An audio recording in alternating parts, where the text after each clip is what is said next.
নমস্কার, বাংলা স্ফেয়ারে আবার আপনাদের স্বাগত জানাচ্ছি।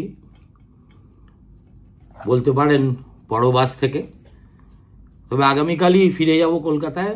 সুতরাং আবার পুরনো জায়গায় আপনারা আমাকে দেখতে পাবেন। দেখুন, আজকে একটা খবর পড়ে আমি ব্যক্তিগতভাবে খুব বিচলিত হয়েছি। বিচলিত হওয়ার কারণটা কি সেটা আমি একটু পরে ব্যাখ্যা করছি। তার আগে আপনাদের বলি যে নরেন্দ্র মোদী এবং তার নেতৃত্বাধীন বিজেপি কার টাকায় চলে।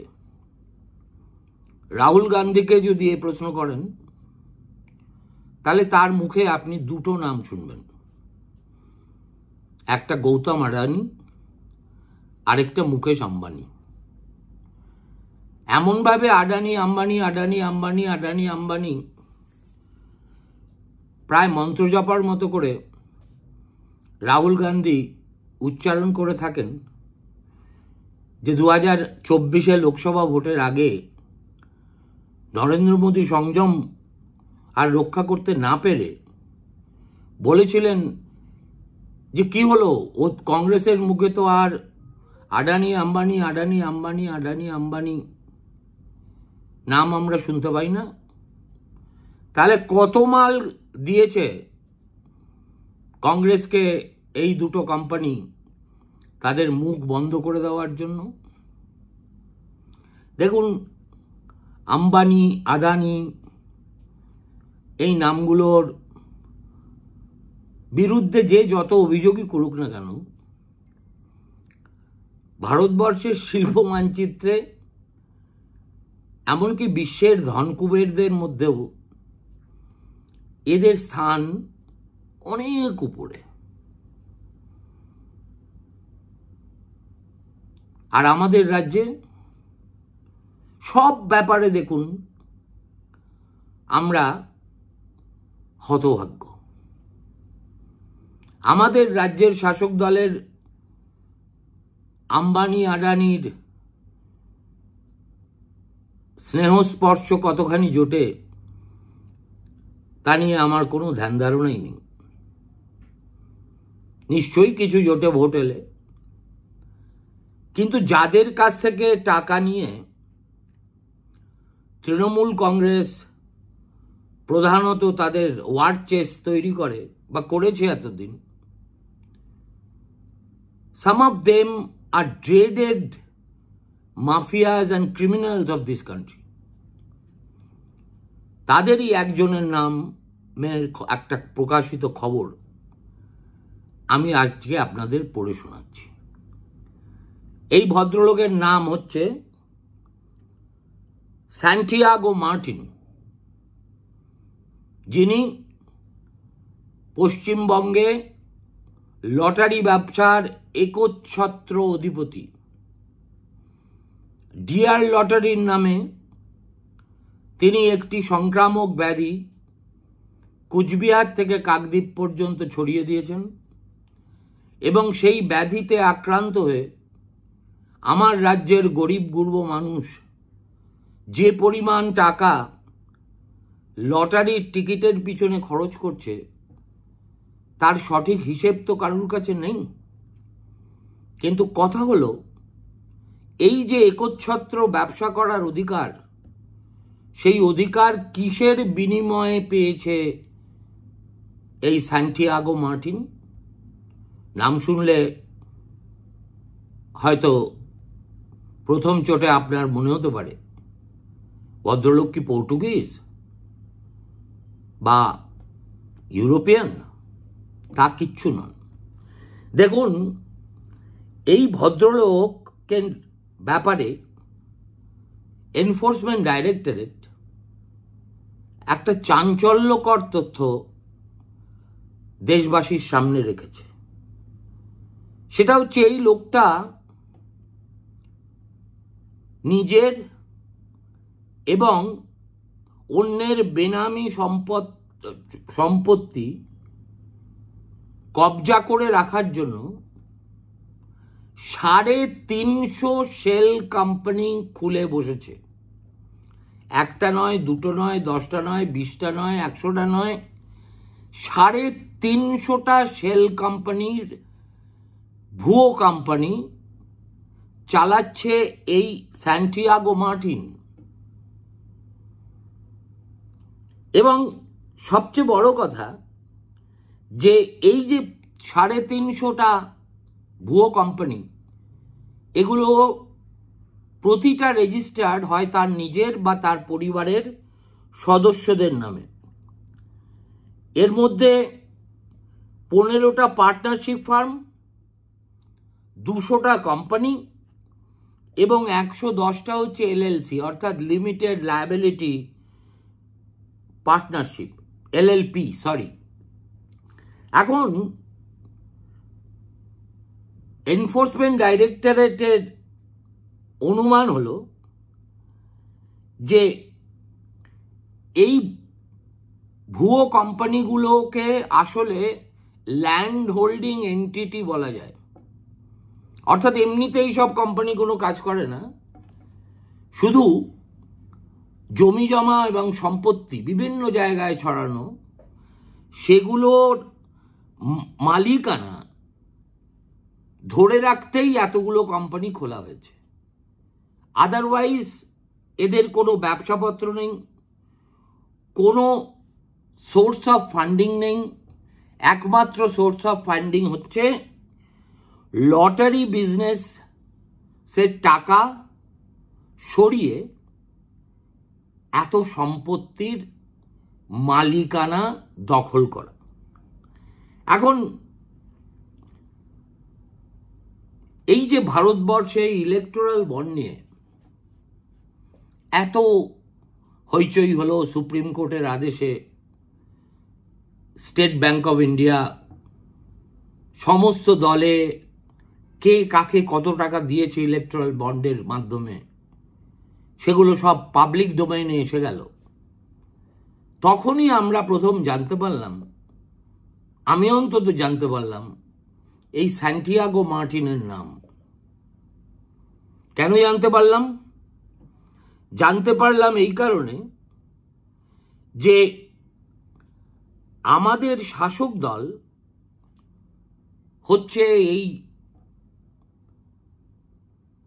Electoral bond coming from this criminal, তার সবচেয়ে বড় বেনিফিশিয়ারি। 502 কোটি টাকা এই সেন্ট মার্টিনের কোম্পানির কাছ থেকে তৃণমূলের কোষাগারে গিয়েছে। এবং কোনো একটা কোম্পানি যদি 500 কোটি টাকা আমার তহবিলে দেয় এবং বিনিময়ে আমার ব্যবসায় একটা মনোপলি তৈরির ক্ষেত্রে রাস্তাটা প্রশস্ত করে দেয়, তাতে আশ্চর্য হবার কিছু নেই। এ কথা ঠিক যে এই ধরনের ব্যবসায়ীরা সাধারণত সকলকেই সন্তুষ্ট করার চেষ্টা করে। যেহেতু এই স্যান্টিয়াগো মার্টিন নিজে তামিলনাড়ুর বাসিন্দা, অতএব টিএমসির পরেই তার বদান্যতার বিগেস্ট বেনিফিশিয়ারি হচ্ছে ডিএমকে। ডিএমকে পেয়েছে 503 কোটি টাকা, যেখানে তৃণমূল কংগ্রেস পেয়েছে 542 কোটি টাকা। এইখানেই হচ্ছে অঙ্কটা লুকিয়ে আছে। যে রাজ্যের অধিবাসী তিনি, সেই রাজ্যের সরকারের চাইতেও বেশি টাকা তিনি সুদূর পশ্চিমবঙ্গে শাসক দলকে খুশি করার জন্য ব্যয় করেন কেন?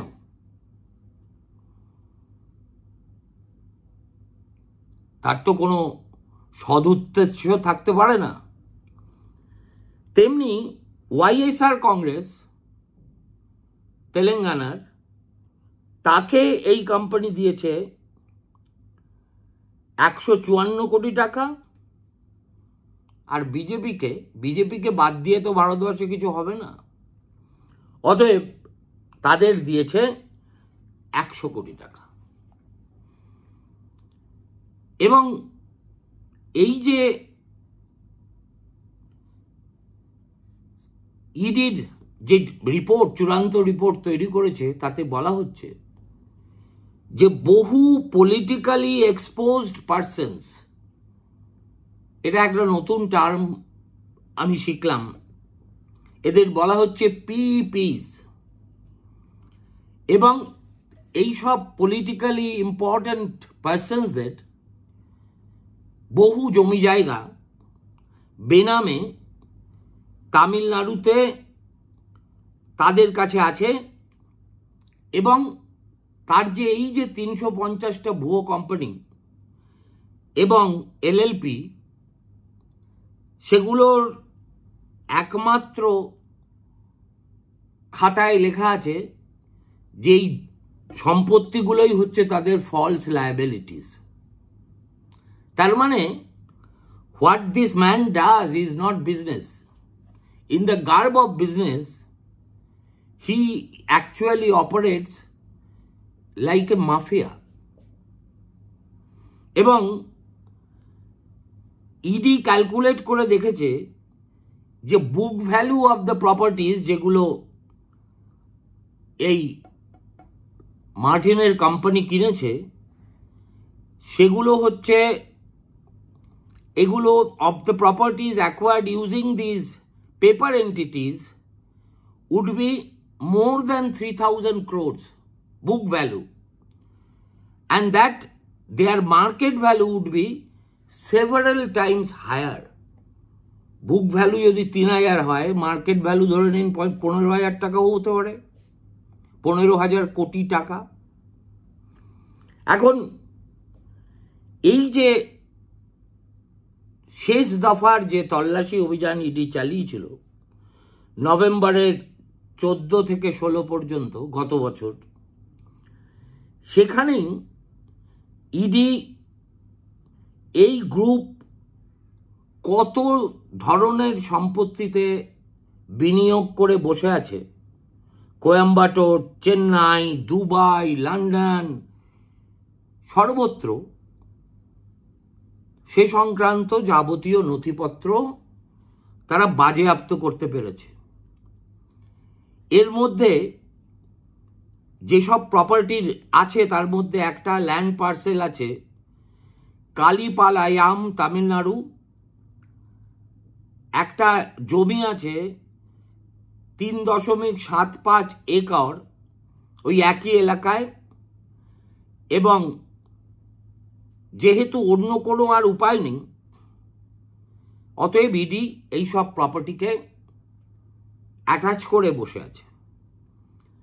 এই যে কোম্পানিটি তিনি চালান, তার নাম হচ্ছে ফিউচার গ্রুপ, এবং এরই ফ্ল্যাগশিপ কোম্পানি হচ্ছে future gaming and hotel services limited, যার ভ্যালুয়েশন হচ্ছে 910 থেকে 920 কোটি টাকা। দেখুন, এই স্টোরিটা আমি করছি আপনাদের ডিয়ার লটারির মালিকের কাহিনী শোনানোর জন্য নয়। দেখুন, দুরাচারের যদি প্রকৃত সমাধান বের করতে হয় আমাদের, তাহলে বিরোধী দলের মুখাপেক্ষী হয়ে বসে থেকে কোনো লাভ নেই। এই যে নাগরিক প্রতিরোধটা নাগরিকের স্তর থেকেই আসতে হবে, এবং ছোট ছোট ঘটনার মধ্যে দিয়ে এই প্রতিরোধের দেওয়াল যদি শক্ত করে তৈরি করা যায়, তাহলে এই দুরাচারী শাসকের ভিত নড়ে যেতে বাধ্য বলে আমি বিশ্বাস করি। সেই কারণেই আমার মনে হয় যে অবশ্যই আমি গান্ধীজি নই,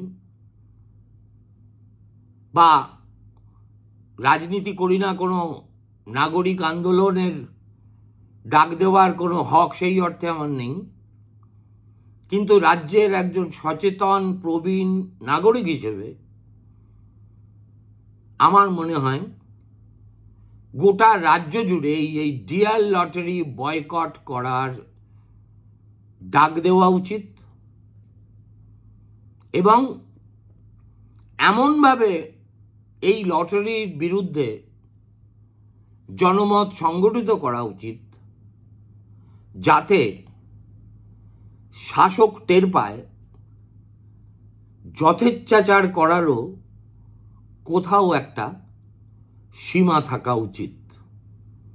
আমি জানি হয়তো আমার এই আবেদনটা অরণ্যে রোদন হিসেবেই পর্যবসিত হবে।